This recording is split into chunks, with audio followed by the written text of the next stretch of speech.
I was working in a community in Punta Santiago, Puerto Rico. And what I did was I went around to different community groups and different community churches, and we really wanted to make a difference. So together we created PECES. In 2004, I turned over the executive leadership to a group of young people, 90% of which grew up in this community. 90% of those people know every one of the fishermen in the fisherman village. There's no need to construct a formal feedback channel because these people come to us, we go to them. It's a constant back and forth, it's a dialogue. Now, how do we formalize that? We also do questionnaires. We also try to make it somewhat scientific and register the data, register the information that we have.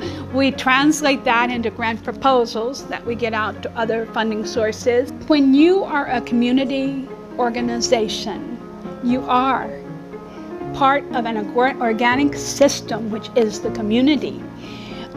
If you were to ask me, how do you get feedback from the Recreational Association, I would say the same thing. We are one people.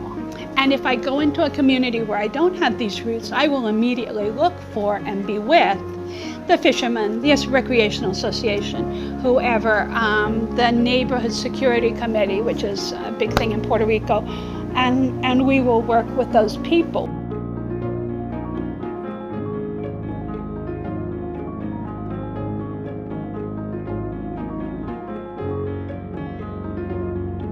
But this block didn't have any power at all, no light poles at all. So from the Catholic Charities Human Development Foundation, they gave us a donation so that we can provide solar power to some of the areas in the community. Well, basically the feedback the first months after Maria were simply, we need food and water. As time went on, we developed a system where when people would come in to get food and water, before we would give it to them, we would interview them. And we would say, what do you need? What's going on? This would be like maybe third week out or fourth week out, where we were kind of recovering ourselves because we were hit hard.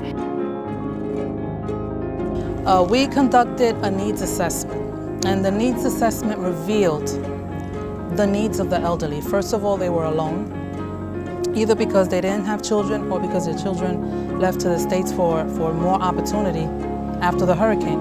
Okay, now that we identified what their needs were, we were able to provide the senior citizens with transportation to doctor's appointments, to shopping, therapy appointments, picking up prescriptions in the pharmacy, running errands with the home visitors.